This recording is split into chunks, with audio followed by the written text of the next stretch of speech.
change agent. Go into a place and say, you know what, I have this skill set, or I have the ability to manage my time better. How do I help people, or how do I change this environment?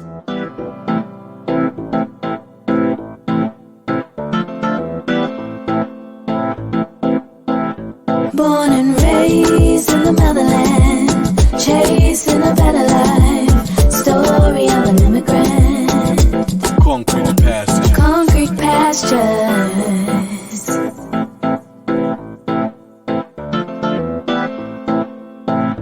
Concrete pastures. Hello, family. You are listening to Concrete Pastures Podcast. I am Nancy Mwasisi. Thank you so much for tuning in today. For anyone who is new on our platform, this is a space that allows myself and others to share our stories as we deconstruct the world's view of an immigrant status. We unlock the joys, the laughs, and the bravery that being a dreamer brings. So subscribe, like, share, and stay a while as we dive into today's episode. I am so excited to be sitting down with my sister from my fellow country. She's no stranger to a life of an immigrant. We're going to be tackling into that. And the biggest topic in the streets, in the diaspora, is about ZNBS. If you haven't heard about it already, we're talking about Zambia National Building Society. They are here in New York. Today we have an event. They're on a tour. They're going to be all over the place. From what I can remember, they're going to DC, they're going to Atlanta, they're going to Sacramento, and right now they're in New York. So without further ado, our guest today representing ZNBS, Cynthia Mwila. She has 20 years of experience in banking and financial services in both the United Kingdom and Zambia. Cynthia currently holds the position of Head of Banking and Mortgages at the Zambia National Building Society. Cynthia is a strong advocate for affordable housing and has actively participated in various forums, including the 2022 National Housing Forum. Additionally, she has served as the president of the Rotary Club of Zambia, a charitable organization committed to providing humanitarian service and supporting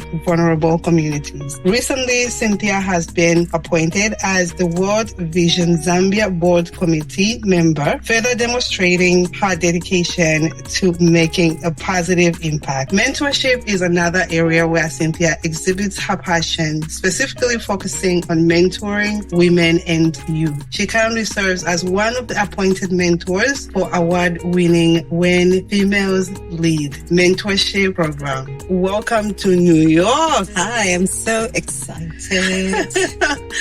How are you? I'm great. I know you just landed this morning. Literally. I don't know how you are surviving because I just came back from Zambia in May. It was a long flight. I forgot how long it could be. I don't know how my kids survived, but I don't know how you are surviving straight from there to here. It's adrenaline. It's like 24 hours, but I'm really excited. I think that's what's keeping me awake. And then from here, we have an event this evening. Oh my God. And for anybody who is missing the event, this is actually for you guys to catch up on what's going to be talked about. One thing I know for sure, you and I are very passionate about the diaspora and the impact that we have to make. And this is the reason why we did connect. But before you even get into, ZNBS and why you are here, people want to get to know you. I want to get to know you. How did you end up in the UK? Yeah, interesting story. I was born there. Okay. Then I went to school in Zambia, and then I left in grade 4. How old was I? I left very early, and then I went to school in England. I went to boarding school, and I lived there, and I was there for so many years. And then one day I just started to feel like, I want to go home. I want to try. So in 2010, I moved back, and it was a series of different things that happened that made me move back, to be honest. Got it. So, but I started to feel like I really want to connect. Yeah, so it's been exciting. How was life though in the UK for anybody who is, this is an immigrant show. So for a lot of people that want to go to the UK, how was it for you, your experience there? I think, my experience may not always be typical because I grew up there and I went to school there. So I think there's some things that we all experience because you're born there, but you're African origin. So there are those differences, but certainly I felt at that time England was more home than Zambia because I hadn't lived in Zambia for so many years. But yeah, it was interesting, and only now do I realize the exposure as well that has really helped me, even when I'm back home. So you make your friends and your family in the UK, and you go back home and you make more friends, more family. And it's just, I think it's such a nice blended experience. Oh, I love that. Because I have a lot of my friends that have actually been on the show as well. They went to the UK when they were younger. But for you, since you were born there, they also have a very similar experience, as they call the UK as their home compared to Zambia. But talking about Zambia, how is it for you now? How is it adjusting? Because we are scared of the bag of going back home and adjusting to that life, because you are starting over. Yeah, so I actually now consider Zambia more my home. Believe it or not, there's like this shift over the last 10 to 12 years. So I go back to my other home to see my friends and some family, but Zambia is home. And it really, really feels like it. It's not an easy thing to do. I think uprooting your life, regardless of where it is, even if you're moving from Zambia to the US, same thing. It's really difficult. But I think if you want to do it, you've just got to do it. There's no perfect time. There's never enough money. We all say, I need to save £20,000 before I go back. Just never going to happen. And sometimes you need to just take the plunge and jump in and swim. What made you take the plunge? People are scared because of starting over. They're scared because they don't have the networks. They're scared. There's so much that comes with challenges. Yeah. I've heard a lot of stories of people that have gone back home, some very close to me, and they couldn't qualify for certain jobs because either they were overqualified or they couldn't just accommodate what they had started as well outside Zambia. What advice would you give to someone who is probably contemplating, I want to go back home, whether their home is Zambia or Kenya or wherever?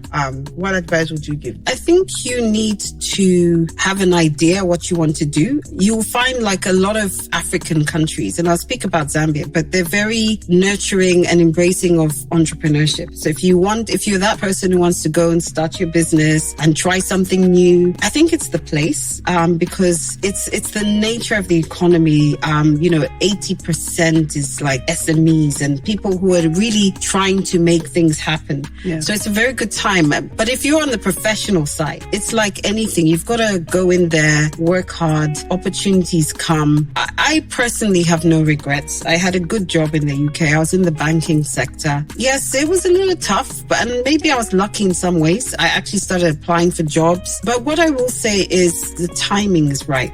It's so enabling I'll talk about Zambia. Yes. It's so enabling for Zambians to come back home or invest back home. You don't have to come back home, but you can be connected. And I'm saying the timing is right for various reasons. I think the government has come out and there are lots of policies. There's a diaspora policy, such an enabling environment. There's dual nationality, the things that people used to worry about. If I go back, what happens to my children? Yeah. So now you've got all those positives. And the last thing I'd say is also the network, the diaspora networks. I'm amazed when I was looking to move back. I don't think there was that synergy. I don't think there was that cohesion. They're super organized. They support you. They're already grounded. So I think if you really, really want to go back, the time is now. It's really a good environment to try and make yourself successful. It's really all in the mind and the passion. And it's not easy, but then nothing is easy. So, you try.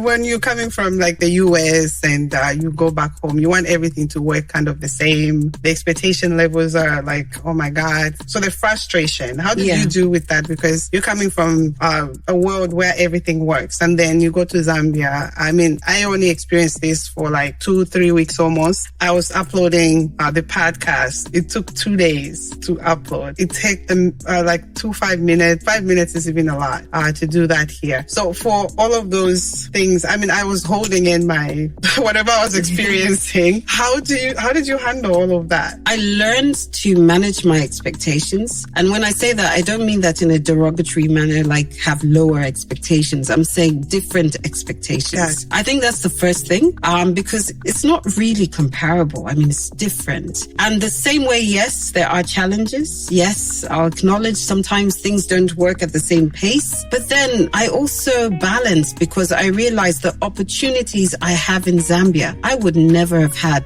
another 20 years in the UK. So it's like choose your struggle. Are you going to worry about, oh no, it takes this much longer, no, things are slow, and when I'm in the supermarket? Or are you going to think about the bigger picture, the thing that really moves, the opportunities for investment, to contribute to your country's development, to start your own business? So it's about choice. That's what I mean about manage your expectations. Not lower, just different. So I think for me, that is the most profound thing I can say, because if you don't do that, you will never embrace the opportunities. You've got to let that go. It's different. It's not America. It's not England. Yeah. But it's so embracing of people who want to come back and contribute. And that is the biggest factor. And then the second point is be a change agent. Go into a place and say, you know what? I have this skill set, or I have the ability to manage my time better. How do I help people? Or how do I change this environment? So those are the two things. But for me, the most important thing is I weigh it up. Am I going to fuss around the small things, relatively insignificant? Am I going to really look at something that's transformational, change your life? I mean, honestly, I'm not kidding. No regrets. Talking about opportunities,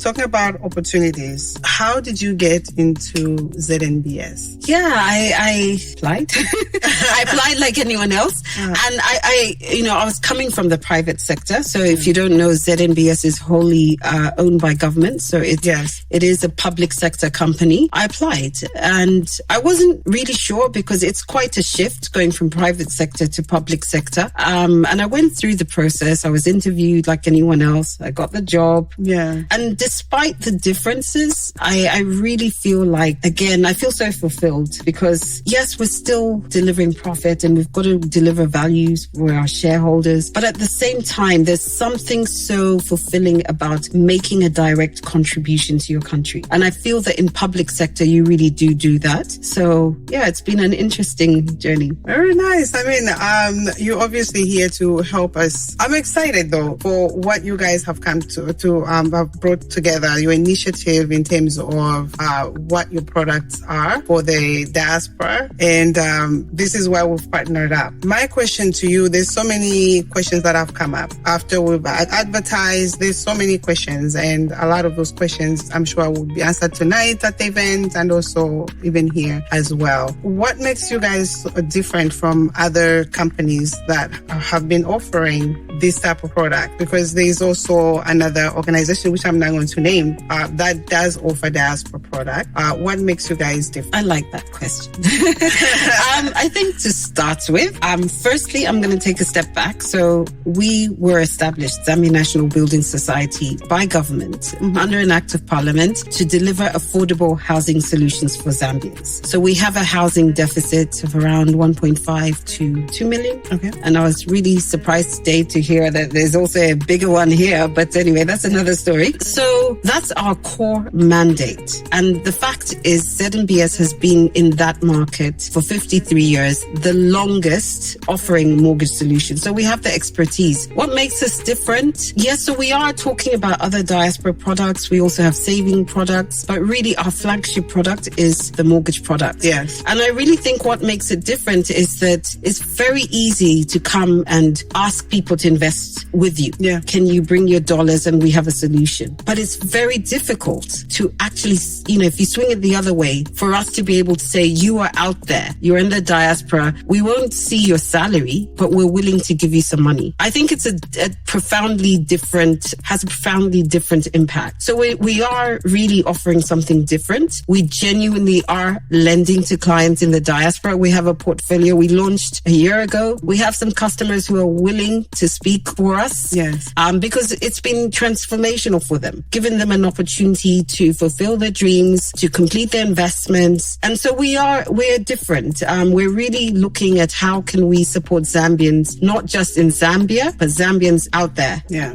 No, it's definitely a good product. It's a great initiative. That's why I jumped on board with you guys. A lot of the companies do ask us to invest in, bring our own money. You guys are giving to us. What are some of the terms that you guys do have? Let's say someone signs up, or what are the qualifications that you guys make?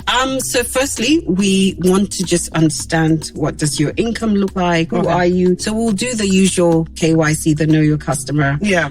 You're going to send us your address and your details in terms of your identification. We'll put that aside. So we'll do that, but we want to understand your income patterns. Okay. Are you employed? Are you self-employed? What does your income stream look like? We're very unique in that we do recognize that people have more than one income. So we will look at that. Okay. We'll consider what other income you have. Some of it may be in Zambia, some of it may be here. So that's the first thing. So affordability is key. So we will calculate for you what we consider to be the amount that you qualify for based on your affordability. And your affordability is driven by your income and also any obligations that you may have. And then the second thing is, what do you want to do? You want to buy, you want to build. So what does the collateral look like? Yeah. Is that security that we can take on board? Do we have, for example, a certificate of title? Maybe not everyone's familiar with that, but it's a form of documentation for your land ownership. So there's two factors, income and then your security. And then we work out also your age is a factor. So your retirement age. So the longer you have to retirement, the longer the mortgage you can take out. Wow. That brings up another question. What's the age limit for retirement in Zambia? Okay, so in Zambia it's about 65. But we say, look, different organizations have different parameters. So we will look at that. But we're also mindful of the fact that there are some professions where they have income that is for life. Yes. Right? So it's also about income. But if it is that you have income for life, then the second thing we'll look at is are you insurable? Because typically in Zambia, insurance will go up to 65. So that's usually where we'll cap it off, because to get a mortgage, we do make sure that you're covered. You have life cover. So if something were to happen, would not be repossessing from your family, would pay off the mortgage. So there are two factors that we look at. Some clients who go beyond their retirement age and they can demonstrate they have income, they can arrange for their own insurance policy, and we'll consider that. A lot of people have been crying about their land. They buy land, it ends up being bought by somebody else. Meanwhile, here they think they do have land, and they go back, their land is disappeared, or it belongs to someone else. Do you guys have guarantees, I guess, in a way, as to when I buy this land, it actually belongs to me, not someone else? Okay, that's a good question. I'll answer it differently. In life, there are no guarantees. And if someone tells you that, please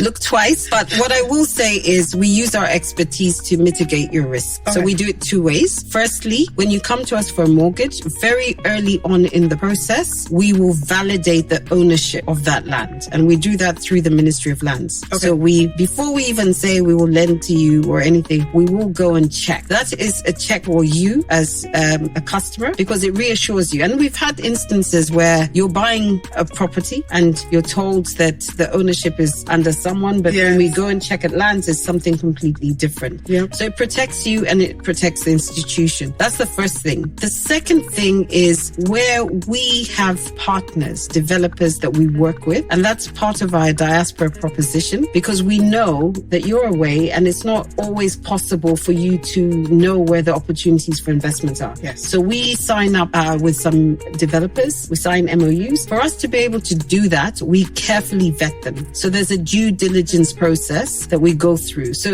with that, you can be assured and comforted that you're dealing with companies that have integrity and they have expertise and experience. So for us to be able to onboard them, we would have put them through quite a stringent process. But my third point, and this I say to all my friends in the diaspora, when you're investing in property back home, do your own due diligence as well. I know you're not on the ground and there's certain things we can do, but just be curious enough to ask the questions. Because my experience has been that for so long as the property's back home, you're sending money, sometimes you're even coming on holiday and you don't go and check. So there's also the third element, and I think the onus is a little bit on the customer as well, to make sure you are comfortable. Because believe you me, if you were buying a car, you probably would check what are the specs, what year was it, when was it serviced. So do the same for land. I think it's very important. We seem to have a lot of trust when it comes to that. So I think with with those 3 elements, you would be more comfortable. No, I'll say, do you guys physically go check the land that it exists? Yes, we do. So again, quite early on, we do have our own in-house valuers. So they go and inspect, and they'll do a detailed report in terms of the value, what they've seen, any structures, and then that comes back and feeds into the credit assessment. So there are those 2 checks. So we will have a valuation, and then we will also check at lands. And actually, even based on what they see on the ground, we will counter check the documentation in the system at lands. I have a lot of questions going into my mind because just because of what a lot of people have reached out and they're looking for those guarantees because of so many disappointments that we've all gone through.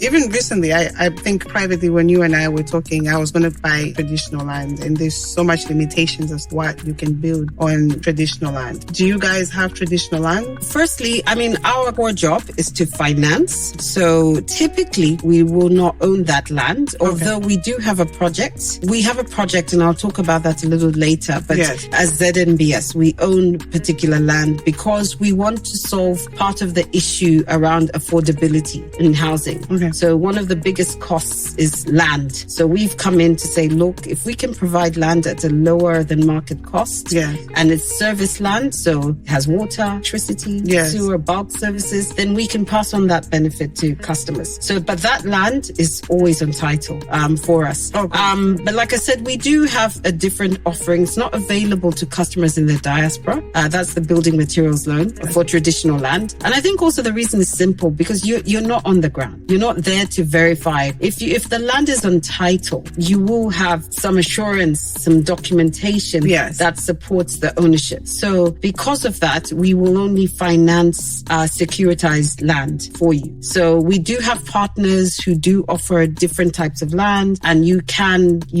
actually access traditional land through them if that's what you want. And that's fine. It has a place. It really does. There are a lot of people who are investing, starting up farms, but you really just need to consider the ownership. And you will note that actually there's a big push for more land to be on title. There's a huge titling exercise that is being driven by the government, so that the issues and the complications around land ownership rights are actually reduced. I think that would be better. There's so much horrifying stories, and people have paid thousands and thousands of hard-earned money to people that claim to own the land or did own the land, and then they end up losing out on everything, and just because we're in the diaspora. And that's the reason why I'm also excited about this, that you guys do inspect and do your due diligence on our behalf if we had to come on board with you guys. Do you have any limitations as to how much someone can borrow? Absolutely not. You can afford it, we can finance it. Really? Yes. And the only second component is the value of the land, because there has to be a correlation. So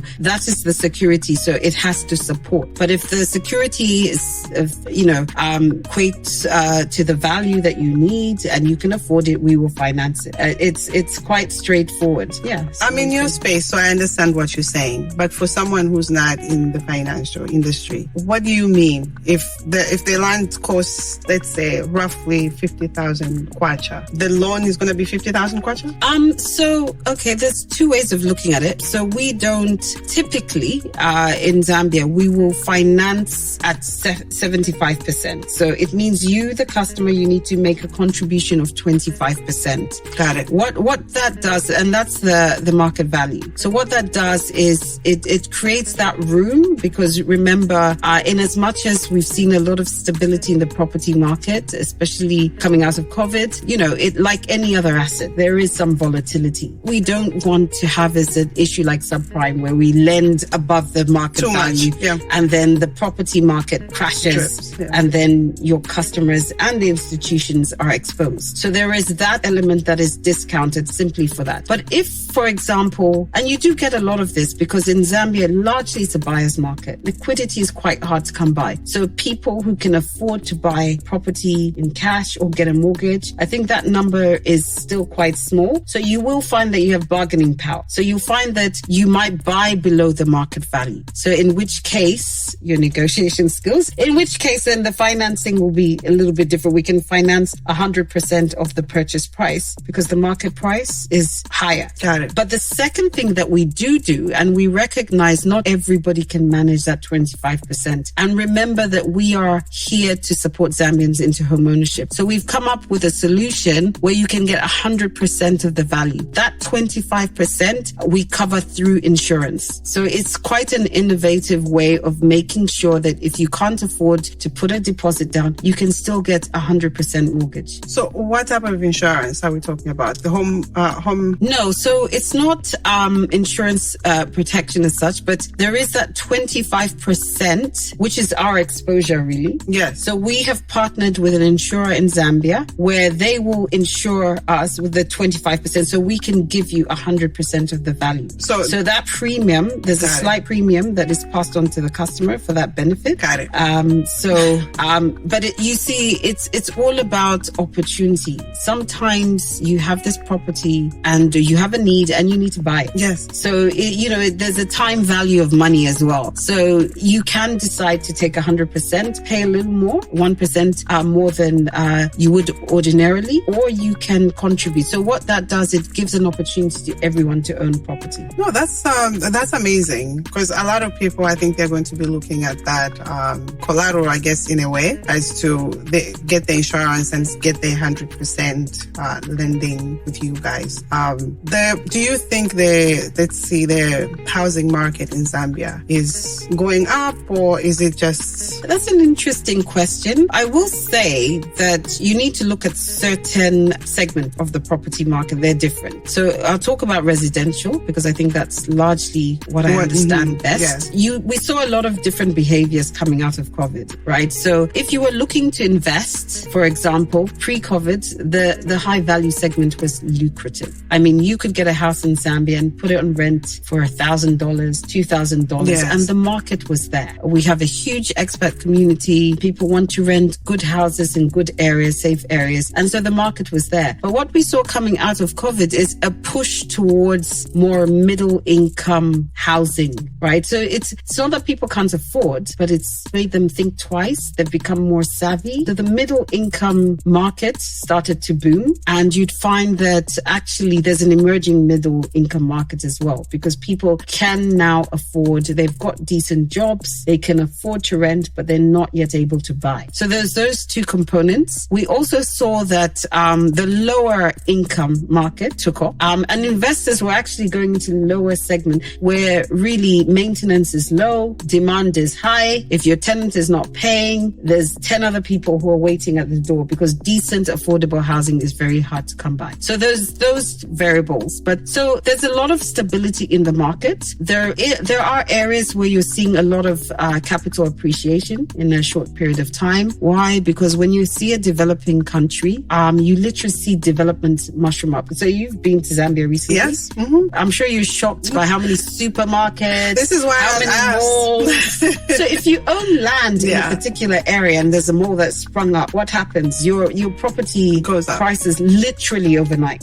So it's like any investment. Property is a medium to long-term investment. There are some people who are very skilled at getting into a property at a lower price, doing it up and flipping it and making a profit, and they move on. That's for a particular, I would say, experienced property investor. But generally speaking, people invest in property, medium to long-term hold, and you will start to see the appreciation in the value of your property. Gotcha. And you're able to get an equity release. So bought this property, it starts to go up. That means the equity is increasing. You pull out some money, go and get a second property. And that's another way of, growing your property portfolio. So there's so many opportunities in a developing market. I think timing is everything. I always talk about, if you ever hear any of the interviews I did earlier on, I talked about when I moved back to Zambia and procrastination. And I talk a lot about the cost of procrastination, especially in a market like Zambia. And it hits you twice. Why? Because you're looking at this property or this land and you're like, should I? And meanwhile, it's a developing market and it starts to appreciate. Your delay means that you're missing out on the upside. Yeah. But it also means that it's going to cost you more. They're usually 30 to 40% more, and then it's going to cost you more to build. So sometimes when you see an opportunity, an area you're interested in, you want to invest, go for it. Well said. Anything else before? This was really insightful. I could talk all day long about this. I'm so passionate about it. I know. I know for sure. We're going to have more sessions for anybody looking to invest with ZNBS. Of course, we're going to have more episodes coming, but this one was just a little bit of a test on what's to come. We're going to be answering a lot of the questions as they come. So anything else that you want to share on this first episode? Yeah, so I wanted to just say that a lot of the time when you're out there, I do understand. And I think from a personal level, I understand some of the concern, some of the hesitation. Yep. But I just want to encourage people listening out there, if you're really thinking about investing back home, I think you need to explore that option. Don't be limited by certain things. And some of the things I know we'll talk about in the next series around the interest rates. Like the interest rate, yes. I always say it's just not comparable. You need to look at different ways of measuring your returns, because you cannot compare, a market where our monetary policy rate is 10% already and you're coming from, is it 3%? It's not comparable. Yeah. But there are other better ways of measuring your return on investment. For sure. But I just wanted to really encourage you to say, don't think that it's not possible. And don't think that one day you may not want to go home or you may not want to feel connected. Yeah. Not everybody's looking to move back, but most of you will have family and friends. You might want to provide some housing for your family. You just might want to be connected. So really look at it as an investment for now. And then you have time to decide from a personal level, because I certainly never thought I was going to move back to Zambia. It just literally happened. Yeah. And to be honest, there's certain decisions I delayed to make. So I just want to encourage you. We're here until the 30th. Yes. We're going all around. So from New York, we're going to DC. From DC, we're going to Chicago. We're going to Sacramento. Yeah. We're going to Dallas. Oh my We're going to God. end in Atlanta. Catch us somewhere. I know. And if you can't catch us there, we're still happy to connect with you and just really talk you through the process. Very nice. Very nice. This has been so good. You and your whole team, we're going to be having another event after this, but it really, I'm so just grateful, first of all, to Saza for inviting me to actually meet you when you first presented. And then from that, we just kept going and we didn't even know that you guys were coming to New York and everything just happened. I was just like, wow. But I'm so grateful to you for facilitating everything in terms of let's get you on board with everything. Let's do an event. Yes, let's do it. Let's have meetings. So behind the scenes for everybody, it's been a lot of work and thank you. That's it on today's episode. It's truly an honor to serve each and every dreamer. Concrete Pastures now provides targeted services to dreamers coming to the US of A. We assist you to successfully integrate. We are here to support you as you write your new chapter. Kindly check out our services in the link tree. Until next time, keep dreaming.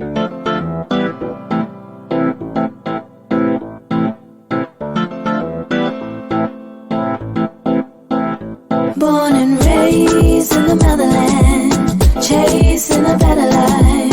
Story of an immigrant. Concrete pastures. Concrete pastures.